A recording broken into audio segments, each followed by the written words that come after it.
So listen up. This is what we do when law enforcement wants to come on the property. The first rule is, they don't come on the property without invitation and you do not even fucking open the gate for them. They will freak out the clients, just seeing them, and anything they need can be dealt with at the gate. The only exception is if they have a warrant that is signed by a judge. And that is very unlikely. You see, however reasonable the law enforcement officer seems, it is very unlikely they are actually there in support of our clients if they are showing up unannounced. So do not let them in. Do not let them in. Should I let in law enforcement? No. Even if they are really nice? Tell me, are you really stupid? No. Then don't please ask again, okay? What about if we need to call them? Well, that is a whole different story. Let's talk about why we would need to call them. If a client assaulted or threatened you, or another staff member, and you felt the community was threatened and you could not stabilize the situation, that would be a reason to call them. Or if you felt they were a danger to themselves or others in any kind of immediate way, that would be a good reason to call the police also, so they could help in the process of putting the patient on a psychiatric hold. But in both of those situations, except in the more dire emergency, you should talk to someone, your supervisor or Chris or Kirsten, to make sure this is a good call. What are some times you would not call the police? It would not rehab that quickly called the police for drug possession. Yes, don't do that. And often when a client claims something is stolen, it is often just misplaced and not stolen. Allow for an internal search and management to weigh in before even thinking of calling the police. One time a client's Rolex went missing, and they searched everywhere and body searched some clients, and the owner wanted to call the police.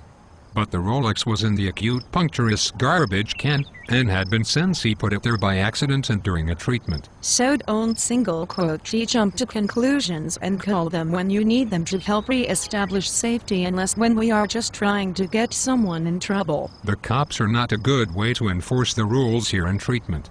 Ask more experienced staff what you need to do depending on the situation. Recently, staff found child pornography on a client's computer. Do you think they should call the cops or not? They called the cops and arrested the client in treatment, but the visit was prepared. Management was ready and the very few clients saw anything because it happened late at night. So to review, child pornography, assault that is escalating, danger to self or others, these are the things we should call the cops for. Drug possession and theft. Really, take a breath and talk to your supervisor. And anytime you call the police, fill out a critical incident report. And think, how does calling the police right now serve the clients? If you can't answer that quickly, and know the answer, maybe it is not a good time. Whenever you call them, it is going to have negative and traumatic impact on some clients, so ask yourself, is it worth it? When you do call them, find out when they are going to arrive and make sure they know where to go on the property. Have staff meet them in the parking lot. Do not have them do anything that is beyond the area of the call. For instance, don't have them go in the mid-room when they are there to assess a client for a 5,150 hold. And prepare the other clients by moving them to another area of the campus or off campus. Clients should never be asked their names or information about themselves by police and should be kept away from the police as much as possible. If law enforcement is come on the property and they are not leaving when you ask, immediately get hold of the CEO and he will call the lawyer. You can ask for their badge numbers and names also. Always do this in pairs, and make sure someone sees you and what you are doing, and the more the merrier.